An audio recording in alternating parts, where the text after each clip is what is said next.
Hello, everyone. I'm Jonathan Later, and we will talk about today about the artificial intelligence voice replicas and using now the voice of Mr. Beast of YouTube. What are we waiting for? Let's get started. And now it's my real voice that I am using to present this news. The agenda that we are going to discuss are the following. What is voice cloning? Factors of voice cloning, pros and cons of voice cloning, and the No Fakes Act. Have you ever heard your voice cloned from an AI? It's fun, right? Now, let's proceed. So, voice cloning is the process of using machine learning to simulate a particular person's voice.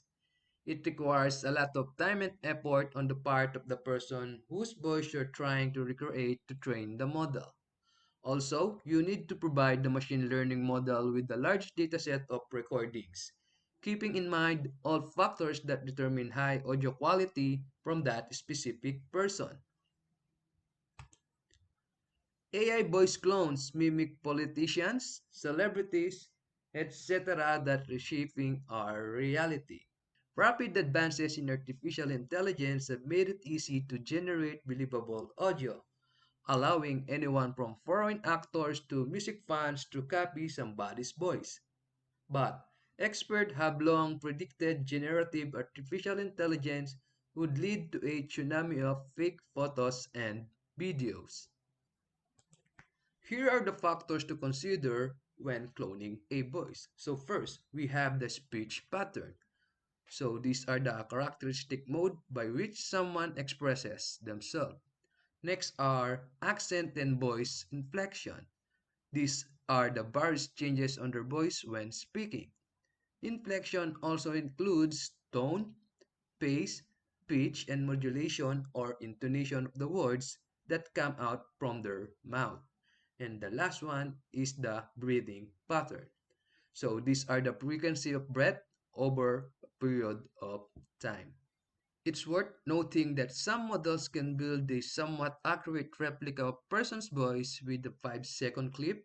Still, though, the more clips you provide, the more accurate the voice cloning will be.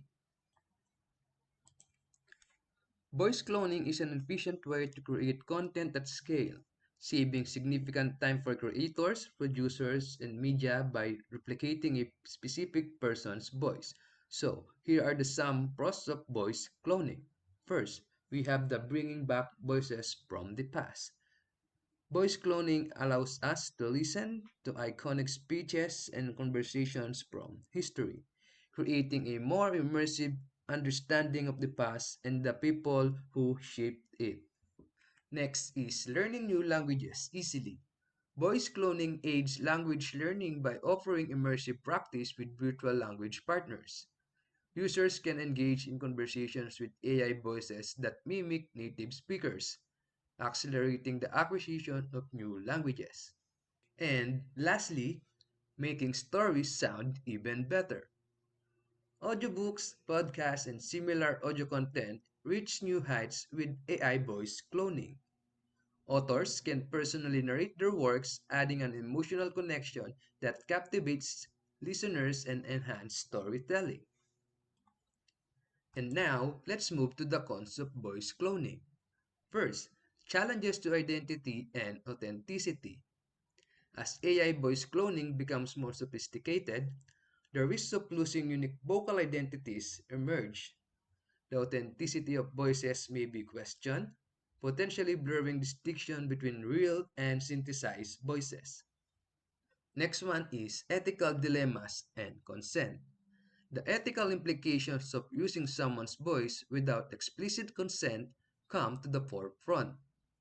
Questions about ownership, control, and the right to replicate voices without permission pose significant ethical challenges. Lastly, the unintended biases and accuracy. The synthesis of voices may inadvertently introduce biases or inaccuracies, affecting the fairness and accuracy of communication. Although voice cloning has drawbacks such as lack of nuance and emotion compared to a real person's voice, and the potential for market saturation, it remains an accessible technology that can benefit a wide range of users. The next slide is the No Fakes Act. The No Fakes Act, a bipartisan bill, was introduced that aims to protect actors, singers, and other performers from AI-generated replicas. The No Fake Acts introduced by senators from left to right. These are Chris Coons, Marsha Blackburn, Amy Klobuchar, and Tom Tillis. This would prevent a person from producing or distributing an unauthorized AI-generated replica of an individual to perform in an audiovisual sound or recording without the consent of the individual being replicated. The bill addresses the use AI-generated voices that mimic the likenesses of performing artists without their consent.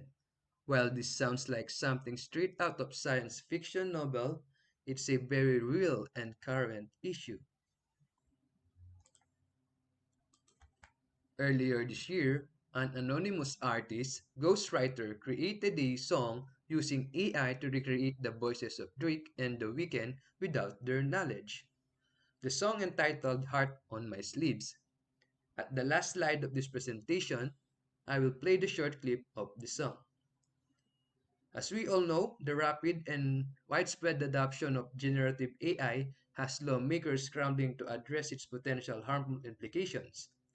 The use of generative AI to replicate someone's likeness encroaches upon several litigious issues, including intellectual property, copyright, privacy rights, labor laws, and defamation.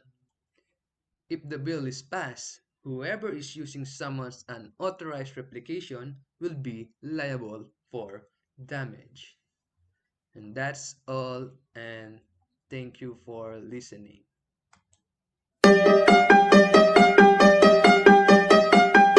Young Metro, don't trust me, I'm gonna shoot you.